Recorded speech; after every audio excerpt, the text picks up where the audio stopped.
Para la primera parte del nivel básico, mediremos las interferencias de tres tipos de cables. El primero será un cable coaxial. A este cable coaxial se le conectará un RG59 con unas pinzas de cocodrilo. El otro extremo del cable irá conectado a un osciloscopio Promax OD512 con un BNC y se acercará al coaxial unas pinzas de cocodrilo conectadas al generador HM8030 HAMEC mediante un BNC para apreciar las interferencias. A continuación, se repetirá el mismo procedimiento para un cable bifilar, conectando las pinzas a los dos hilos de cobre, y por último se realizará lo mismo con un cable STP, conectando las pinzas de cocodrilo a un par cualquiera. En la segunda parte del nivel básico, utilizaremos un medidor de campo Televes H45, al que irá conectada una bobina de cable coaxial T100 negro, a través de un conector F. Al otro extremo de la bobina se conectará un generador de señal de TV Promax GV698 con un conector BNC, que aplicará señales del canal 21 y 65.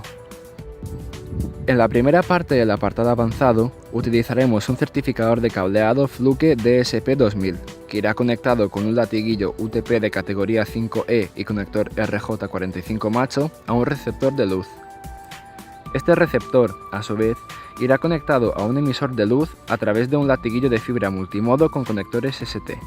Este latiguillo es lo que mediremos en esta práctica.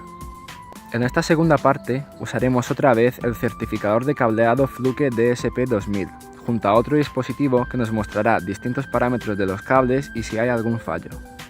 Conectaremos ambos aparatos, que usan latiguillos UTP categoría 5E con conectores RJ45 macho, a los puertos RJ45 hembra del panel de conexión. Interferencias en cables. Para comenzar con la práctica, disponemos de un generador de baja frecuencia que nos emitirá una señal de aproximadamente 1000 kHz. A la salida tendremos conectado mediante un BNC las pinzas de cocodrilo. Por otro lado, tenemos una conexión BNC en la entrada del canal 1 del osciloscopio conectada a las pinzas de cocodrilo.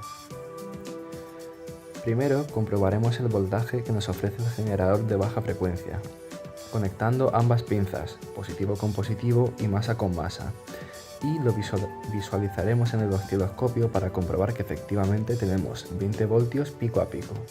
¿Cómo lo sabemos?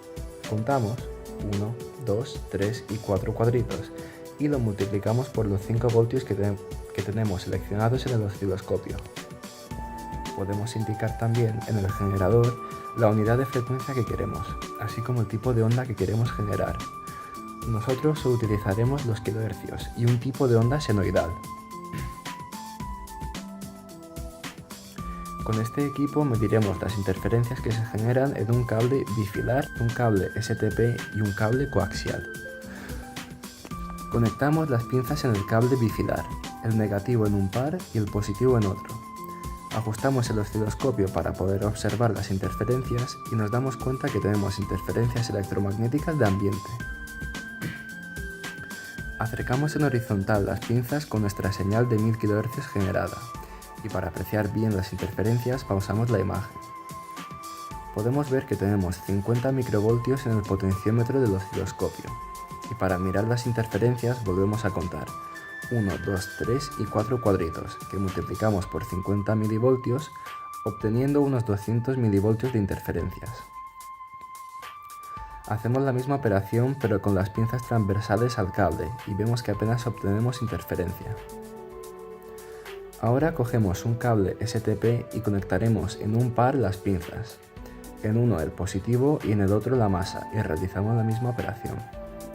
Acercamos las pinzas en horizontal al cable STP y observamos. Tenemos interferencias un poco superiores a los 100 milivoltios y con las pinzas transversales apenas obtendremos diferencia con la señal medida en el ambiente. Por último le conectaremos al cable coaxial las pinzas, el positivo en el vivo y el negativo en la malla y ajustamos el potenciómetro. Y observamos que tenemos en el ambiente 40 milivoltios. Con esta prueba ya deducimos que el cable coaxial es el más inmune a las interferencias y como vemos, con las pinzas en paralelo apenas cambia la señal, al igual que si las colocamos de manera transversal. Así que le meteremos interferencias con un cable de alimentación de 220 voltios. Como vemos, la señal senoidal se dispara cuando la acercamos de manera horizontal y un poco menos si la acercamos de manera transversal.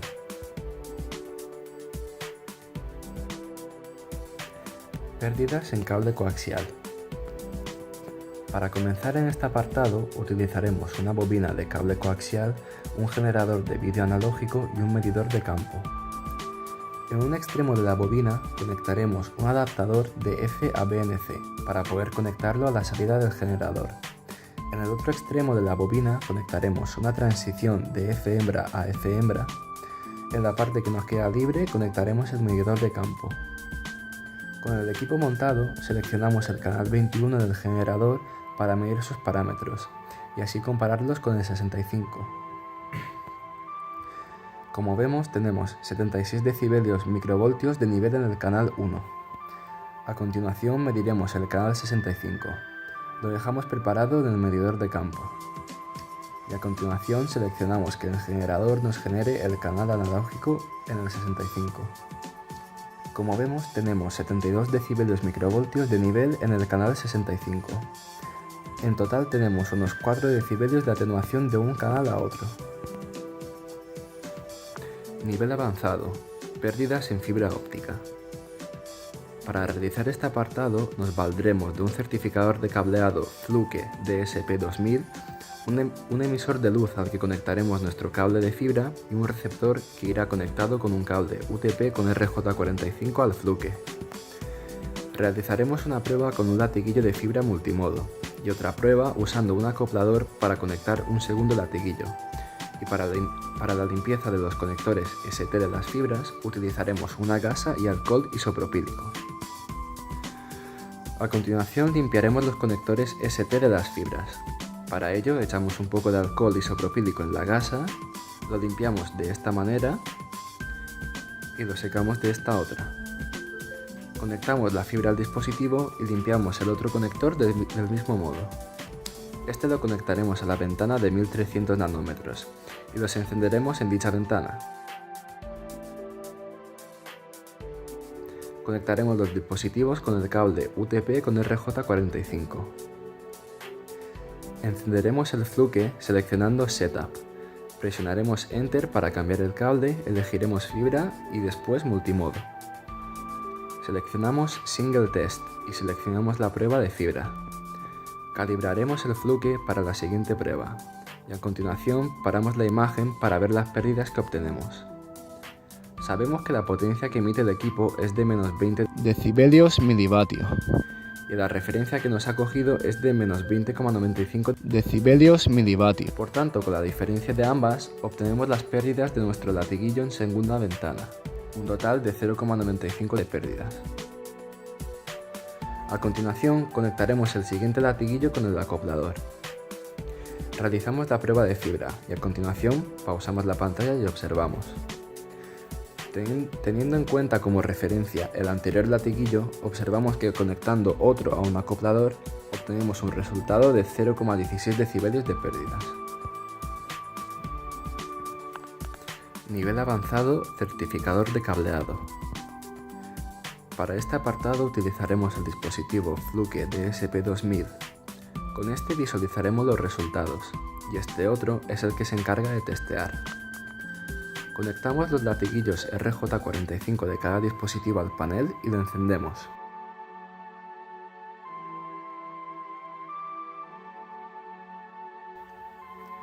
Cambiamos la configuración y seleccionamos el estándar 1000 base T porque vamos a usar los 4 pares y escogemos el UTP categoría 5. Comenzamos a testear y nos da un fallo en la impedancia. Observamos los parámetros. En el mapa de cableados observamos la conexión de los pares, que en este caso está bien. Aquí observamos la resistencia de los pares.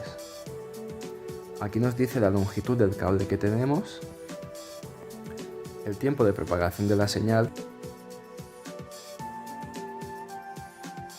que cuanto más bajo mejor. Impedancia. Podemos ver que tenemos diferentes impedancias. El apartado nos establece un límite en el estándar, que para este es de 115, y en nuestro caso tenemos 116 ohmios. Este es el error que nos ha saltado al hacer el test. Next es la diferencia de diafonía que nos entra en el par siguiente. Enviamos una señal por el par 1-2 y medimos en el 3-6 esta diferencia. Si observamos el trazado tenemos dos parámetros.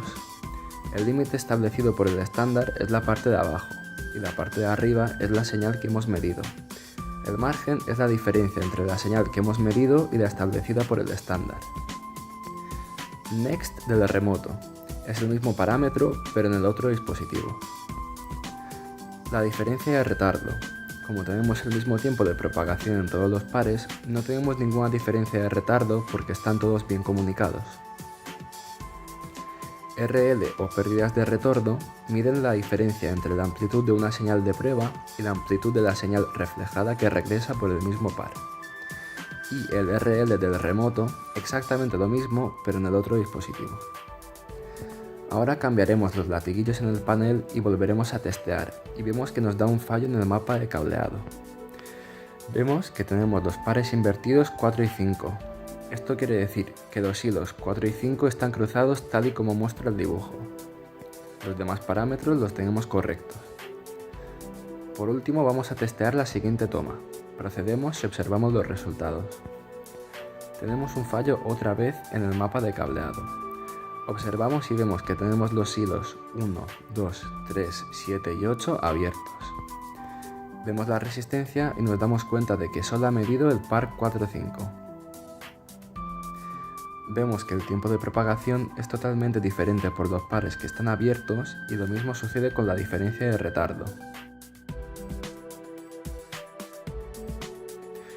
Si vemos en la atenuación también nos da fallo en estos pares, al igual que si nos metemos en RL.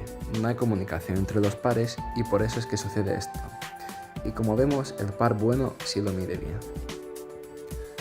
Esto ha sido todo para la práctica C de elementos, espero que os haya gustado. Hasta la próxima.